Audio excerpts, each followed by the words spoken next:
I was here 4 years ago, and I remember at the time that the talks weren't put online. I think they were given to TEDsters in a box set of DVDs, which they put on their shelves where they are now. And actually, Chris called me a week after I'd given my talk and said, "We're going to start putting them online. Could we put yours online?" I said, "Sure." And 4 years later, as he said, it's been seen by it's been downloaded 4 million times. So I suppose you could multiply that by 20 or something to get the number of people who've seen it. And as Chris says, there is a hunger for videos of me. You know.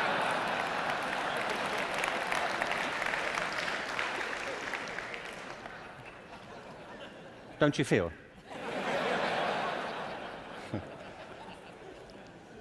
So this whole event has been an elaborate build-up to me doing another one for you, so here it is. Al Gore spoke at the TED conference I spoke at 4 years ago and talked about the climate crisis, and I referenced that at the end of my last talk. So I want to pick up from there, because I only had 18 minutes, frankly. And so as I was saying,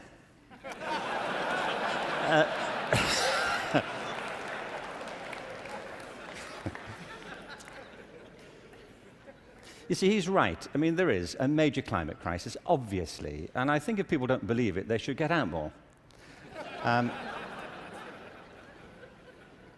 But I believe there's a second climate crisis, which is as severe, which has the same origins, and that we have to deal with the same urgency. And I mean by this, and you may say, by the way, look, I'm good. You know, I have one climate crisis. I don't really need a second one. But this is a crisis of not natural resources, though I believe that's true, but a crisis of human resources. I believe fundamentally, as many speakers have said during the past few days, that we make very poor use of our talents. Very many people go through their whole lives having no real sense of what their talents may be, or if they have any to speak of.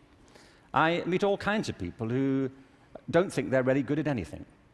Actually, I kind of divide the world into two groups now. Jeremy Bentham, the great utilitarian philosopher, once spiked this argument. You know, he said there are two types of people in this world: those who divide the world into two types, and those who do not. Well,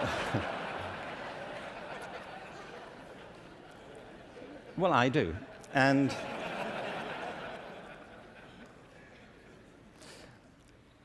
I meet all kinds of people who don't enjoy what they do. They simply go through their lives getting on with it. They get no great pleasure from what they do. They endure it rather than enjoy it and wait for the weekend. But I also meet people who love what they do and couldn't imagine doing anything else. If you said to them, "Don't do this anymore," they'd wonder what you were talking about. Because it isn't what they do, it's who they are. They say, "But this is me. You know, it would be foolish for me to abandon this because it speaks to my most authentic self." And it's not true of enough people. In fact, on the contrary, I think it's still true of a minority of people. And I think there are many possible explanations for it. And high among them is education. Because education, in a way, dislocates very many people from their natural talents.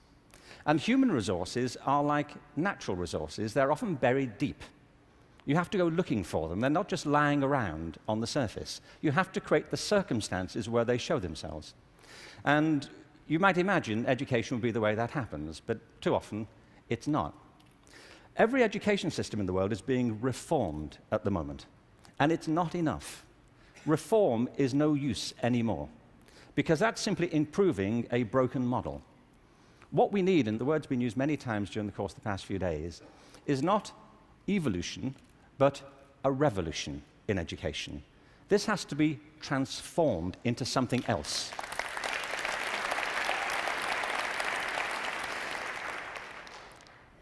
One of the real challenges is to innovate fundamentally in education.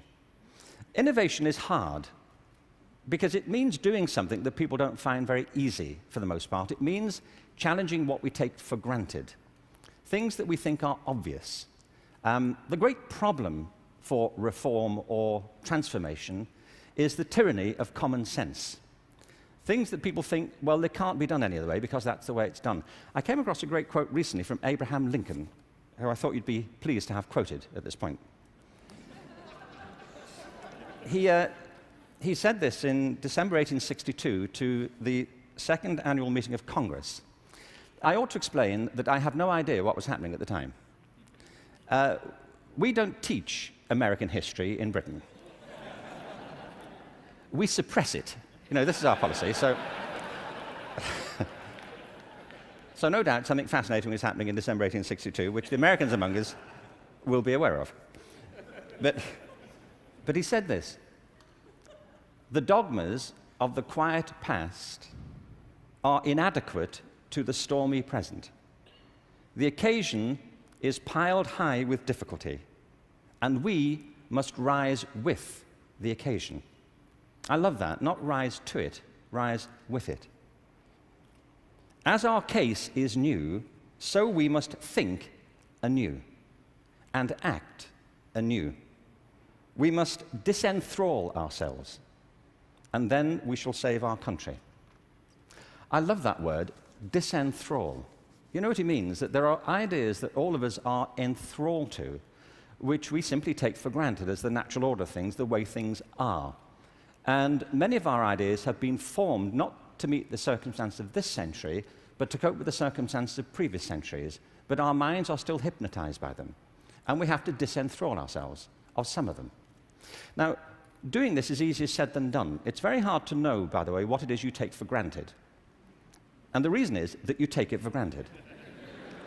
So let me ask you something you may take for granted. How many of you here are over the age of 25? That's not what I think you take for granted. I'm sure you're familiar with that already. But are there any people here under the age of 25?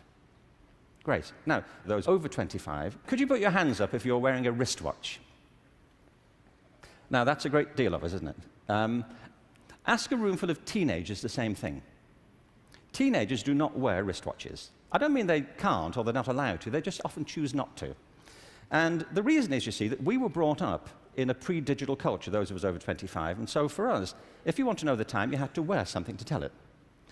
Kids now live in a world which is digitized, and the time for them is everywhere. They see no reason to do this. And by the way, you don't need to do it either. It's just that you've always done it, and you carry on doing it. My daughter never wears a watch. My daughter Kate, who's 20, she doesn't see the point. You know, as she says, you know, like, it's a single-function device. You know, like how lame is that? You know, and I say, no, it tells the date as well. You know, it has multiple functions. But you see, there are things we're enthralled to in education. Let me give you a couple of examples. One of them is the idea of linearity. That it starts here, and you go through a track, and if you do everything right, you will end up set for the rest of your life. Everybody who's spoken at TED has told us implicitly or sometimes explicitly a different story, that life is not linear, it's organic. We create our lives symbiotically as we explore our talents in relation to the circumstances they help to create for us. But you know, we have become obsessed with this linear narrative, and probably the pinnacle for education is getting you to college. I think we are obsessed with getting people to college. Certain sorts of college. I don't mean you shouldn't go to college, but not everybody needs to go, and not everybody needs to go now. Maybe they go later, not right away. I was up in San Francisco a while ago doing a book signing. There was this guy buying a book. He was in his 30s, and I said, "What do you do?" And he said, "I'm a fireman." And I said, "How long have you been a fireman?" He said, "Always. I've always been a fireman." And I said, "Well, when did you decide?" He said, "As a kid." He said, "Actually, it was a problem for me at school, because at school, everybody wanted to be a fireman." He said, "But I wanted to be a fireman." You know, and he said, "When I got to the senior year of school, my teachers didn't take it seriously. This one teacher didn't take it seriously." He said, "I was throwing my life away if that's all I chose to do with it.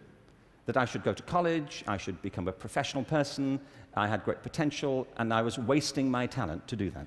And he said it was humiliating because he said it in front of the whole class, and I really felt dreadful. But it's what I wanted. And as soon as I left school, I applied to the fire service, and I was accepted. And he said, I was thinking about that guy recently, just a few minutes ago when you were speaking about this teacher. He said, because 6 months ago, I saved his life. He said he was in a car wreck, and I pulled him out, gave him CPR, and I saved his wife's life as well. He said, I think he thinks better of me now.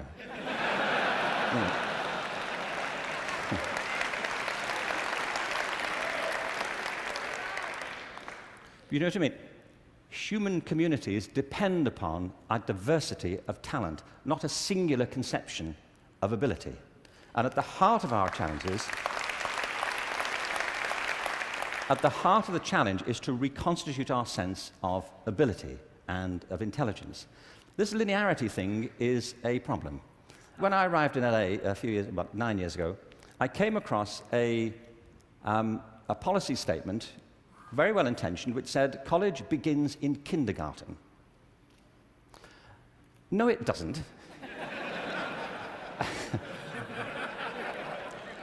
It doesn't. If we had time, I could go into this, but we don't. Kindergarten begins in kindergarten. A friend of mine once said, a 3-year-old is not half a 6-year-old.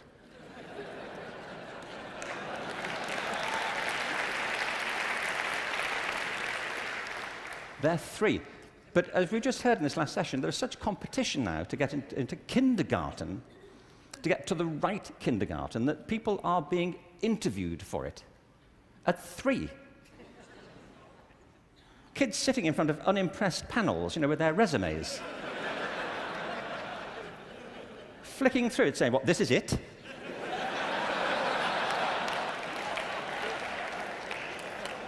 You've been around for 36 months and this is it.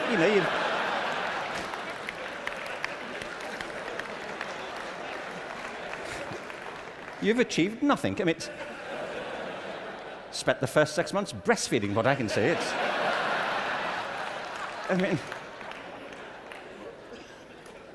It's outrageous as a conception, but it tracks through. The other big issue is conformity. We have built our education systems on the model of fast food. This is something Jamie Oliver talked about the other day. There are 2 models of quality assurance in catering. One is fast food, where everything is standardized.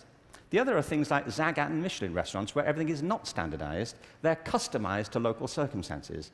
And we have sold ourselves into a fast food model of education.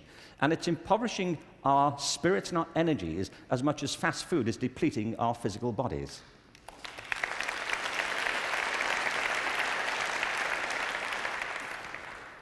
I think we have to recognize a couple of things here. One is that human talent is tremendously diverse. People have very different aptitudes. I worked out recently that I was given a guitar as a kid at about the same time that Eric Clapton got his first guitar. It worked out for Eric, that's all I'm saying. In a way, it did not for me. I could not get this thing to work, no matter how often and how hard I blew into it. It just wouldn't work. But it's not only about that, it's about passion. Often people are good at things they don't really care for. It's about passion and what excites our spirit and our energy. And if you're doing the thing that you love to do, that you're good at, time takes a different course entirely. My wife's just finished writing a novel, and I think it's a great book. But she disappears for hours on end. You know this. If you're doing something you love, an hour feels like 5 minutes. If you're doing something that doesn't resonate with your spirit, 5 minutes feels like an hour. And the reason so many people are opting out of education is because it doesn't feed their spirit. It doesn't feed their energy or their passion. So I think we have to change metaphors. We have to go from what is essentially an industrial model of education, a manufacturing model, which is based on linearity and conformity and batching people. We have to move to a model that is based more on principles of agriculture. We have to recognize that human flourishing is not a mechanical process, it's an organic process. And you cannot predict the outcome of human development. All you can do is, like a farmer, is create the conditions under which they will begin to flourish. So when we look at reforming education and transforming it, it isn't like cloning a system. There are great ones, like KIPS. It's a great system. There are many great models. It's about customizing them to your circumstances and personalizing education to the people you're actually teaching. And doing that, I think, is the answer to the future, because it's not about scaling a new solution. It's about creating a movement in education in which people develop their own solutions, but with external support based on a personalized curriculum. Now, in this room, there are people who represent extraordinary resources in business, in multimedia, in the internet. These technologies, combined with extraordinary talents of teachers, provide an opportunity to revolutionize education. And I urge you to get involved in it, because it's vital not just to ourselves, but to the future of our children. But we have to change from the industrial model to an agricultural model where each school can be flourishing tomorrow. That's where children experience life, or at home if that's where they choose to be educated with their families or their friends. There's been a lot of talk about dreams over the course of this few days. And I wanted just to, very quickly, I was very struck by Natalie Merchant's songs last night, recovering old poems. I wanted to read you a quick, very short poem from W.B. Yeats, who some of you may know. He wrote this to his love, Maud Gonne, and he was bewailing the fact that he couldn't really give her what he thought she wanted from him. And he says, "I've got something else, but it may not be for you." He says this: "Had I the heavens embroidered cloths, enwrought with gold and silver light, of blue and the dim and the dark cloths, of night and light and the half-light, I would spread the cloths under your feet. But I, being poor, have only my dreams. I have spread my dreams under your feet. Tread softly, because you tread on my dreams. And every day, everywhere, our children spread their dreams beneath our feet. And we should tread softly." Thank you. Thank you very much. Thank you very much.